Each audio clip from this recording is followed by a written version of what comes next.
Halo guys, kalian mungkin nggak percaya nih, kalau negeri kita saat ini duduk di atas harta karun raksasa. Bukan emas, bukan nikel, dan bukan minyak, melainkan pasir silika, bahan baku industri kaca, semen beton, ban, dan sekaligus tulang punggung industri modern, seperti surya panel, bahkan semikonduktor. Angkanya nggak main-main bro. Data Kementerian SDM tahun 2021 kemarin menyebutkan secara total nih, Indonesia memiliki sumber daya pasir kuarsa hingga 25 miliar ton. Meskipun punya cadangan pasir silika yang besar, beruntungnya nih, ekspor pasir silika selama ini dibatasi. Bahkan sempat mau dilarang ekspor sepenuhnya di era Presiden Jokowi pada tahun 2023 kemarin. Tapi, kala itu masih banyak pertentangan tuh, sehingga cuma bisa dibatasi doang. Ini menunjukkan bahwa Indonesia itu punya arah kebijakan yang jelas menuju hilirisasi di dalam negeri. Dan tara, baru nongol tuh program pemerintah di media. Karena ternyata nih, Indonesia telah meluncurkan peta jalan hilirisasi silika tahun 2025 hingga tahun 2045. Ini gak main-main loh, nilainya bisa mencapai 1.369 kuadriliun, bukan triliun bro. Nah, kalian penasaran kan info lengkapnya? Kenapa bisa nih nilainya sebanyak itu? Tanpa banyak basa-basi, kita bahas lebih detail lagi.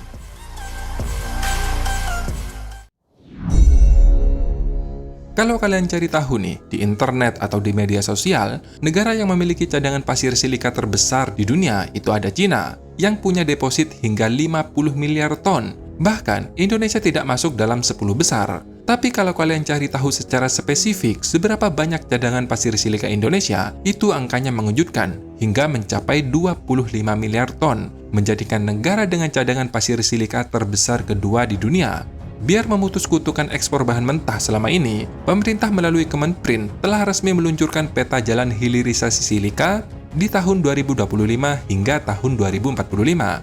Dengan target hilirisasi sebanyak 7,8 miliar ton pasir silika, 24,8 juta ton batu kuarsa, serta sumber daya kuarsit sekitar 1,6 miliar ton. Kenapa ini penting? Karena silika itu ditempatkan sebagai komoditas strategis yang menjadi tulang punggung industri strategis, seperti surya panel, bahkan semikonduktor, yang menjadi fondasi pendukung target pertumbuhan 8% pada tahun 2029 nanti. Dan kalau kalian masih ada yang meremehkan nih, hasil dari hilirisasi pasir silika, coba simak baik-baik nih. Produk silika, jika diolah lebih lanjut, dapat meningkatkan nilai ekonomi berkali lipat dibandingkan ekspor mentah. Misalnya nih ya, diolah menjadi solar grade wafer silicon atau bahan dasar untuk surya panel, nilainya itu bisa meningkat hingga 1.300 kali lipat dibandingkan dengan pasir biasa. Bahkan, kalau diolah lagi menjadi electronic grade wafer silicon, bisa naik lagi hingga 27 kali lipat. Biar lebih jelas nih, admin coba jabarkannya. Harga pasir silika itu bervariatif, rata-rata sekitar Rp4.000 per kilo, itu pun yang paling murah. Dan kalau kadar silikon oksida itu di atas 95%, harganya bisa mencapai Rp300.000 per kilogram. Katakanlah yang paling murah dah, yang Rp4.000 per kilogram. Kalau jumlah hilirisasinya mencapai 7,8 miliar ton, nilainya itu bisa mencapai 31 kuadriliun. Gila gak tuh? Padahal ini cuman pasir doang loh. Cuman dimurnikan doang, belum diapa-apain. Kalau diolah menjadi solar grade wafer silicon, 1.300 kali lipat. Pengen naik lagi, tinggal diolah lagi menjadi electronic grade wafer silicon, bisa naik lagi menjadi 27 kali lipat.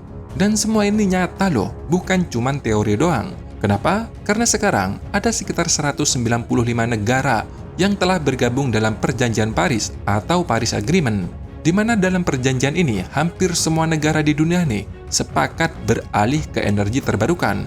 Sedangkan IEA atau International Energy Agency menetapkan peta jalan bahwa tahun 2050 hampir 90% listrik di dunia harus berasal dari energi terbarukan jika ingin mematuhi ambisi persetujuan Paris ini.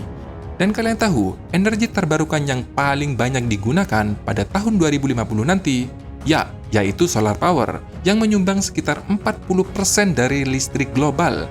Artinya, industri yang berkaitan erat dengan pasir silika ini punya prospek yang sangat cerah. Apalagi, panel surya berbasis silikon kristalin atau yang menggunakan pasir silika murni mencakup lebih dari 95% pangsa pasar modul surya. Sisanya diisi oleh yang berbasis thin film. Artinya, permintaan pasir silika yang berkualitas tinggi atau yang sudah dimurnikan akan terus tumbuh menjadi eksposional selama 25 tahun ke depan. Makanya aneh nih, kalau ada yang bilang Indonesia itu gelap. Ya gelap kalau otaknya nggak ada, cuman bisa mikir 1-2 tahun ke depan. Tapi kalau yang terbuka dan ngikutin tren dunia, maka Indonesia itu cerah bro, cerah banget. Kalau masih ragu nih, admin coba kembali kasih gambarannya. Konsumsi listrik global pada tahun 2023 kemarin berada di kisaran sekitar 27.000 terawatt. Sedangkan International Agency atau IEA memperkirakan kebutuhan listrik global pada tahun 2050 meningkat sekitar 2 kali lipat dibandingkan level saat ini. Jika panel surya menyumbang sekitar 40% dari kebutuhan tersebut, maka industri silika harus memasok bahan baku menghasilkan sekitar 24.000 terawatt atau 25.000 kali lipat dari total kapasitas listrik Indonesia dari Sabang sampai Merauke saat ini. Artinya, industri panel surya di Indonesia berorientasi ekspor ke pasar global. Untuk itu, pasir silika diposisikan sebagai entry point Indonesia ke industri yang strategis di pasar global. Dengan kata lain, pasir silika ini minyak baru atau batu baranya di era ekonomi hijau.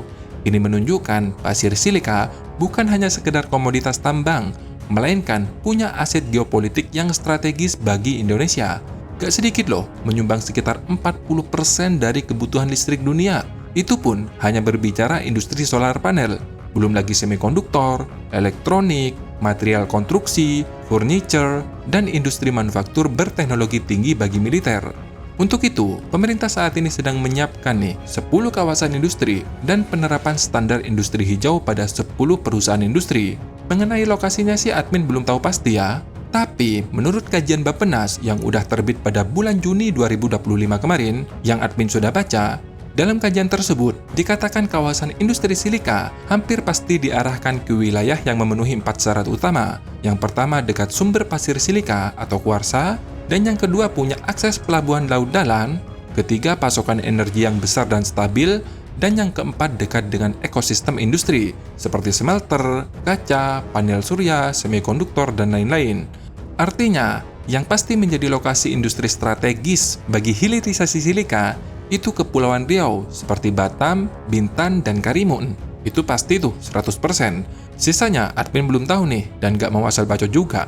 Nah, produk dari pasir silika selain untuk ekspor, ada juga jaminan di pasar domestik. Karena Presiden Prabowo nih telah menetapkan program ambisius Satu Desa Satu PLTS dengan target keseluruhan mencapai 100 gigawatt yang menjadikannya salah satu program energi terbarukan terbesar di dunia.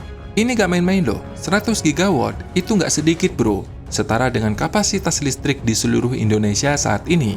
Nah, apakah program ini bagus? Jujur saja nih, kalau admin pribadi, melihatnya sangat bagus, karena program ini bisa menjadi motor penggerak ekonomi baru yang menciptakan ribuan lapangan kerja baru di sektor teknologi tinggi. Bayangin aja nih, 100 gigawatt, kalau yang digunakan itu biasanya daya 550 hingga 600 watt per keping, maka setidaknya nih, butuh sekitar 167 juta keping panel untuk membuat 100.000 unit sistem PLTS yang berkapasitas 1 megawatt. Sedangkan, total kapasitas produksi modul Indonesia saat ini itu cuma sekitar 11,7 gigawatt per tahun. Artinya, Indonesia perlu menaikkan kapasitas produksi modul sekitar 2 hingga 3 kali lipat, itu pun kalau nggak diekspor sama sekali. Tentunya melihat ini, investor tuh bakalan ngiler, nggak bakalan ragu untuk investasi di Indonesia, karena ada jaminan laku dan pasti. Tentu kita berharap nih, kekosongan ini diisi oleh investor dalam negeri. Tapi kalau kepepet, ya investor asing pun juga gak apa-apa. Yang penting bisa buka pabrik dan buka lapangan kerja. Karena sektor ini tidak dapat dipungkiri nih, bakalan menyerap banyak sekali tenaga kerja. Mulai dari pertambangan, jelas butuh ribuan tenaga kerja. Mulai dari operator mesin, insinyur proses, hingga tenaga logistik. Di sektor manufaktur, pasti butuh teknisi produksi, quality control, supply chain, hingga R&D.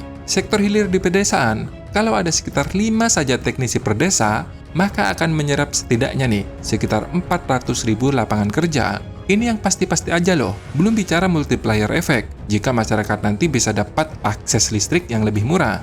Ya, ini bukan omong kosong loh. Laporan dari Wood Mackenzie, Februari 2024 kemarin mencatat, di Cina, biaya listrik dari PLTS itu sudah 13% lebih murah dibandingkan PLTU pada tahun 2023 dan akan 32% lebih murah lagi pada tahun 2030.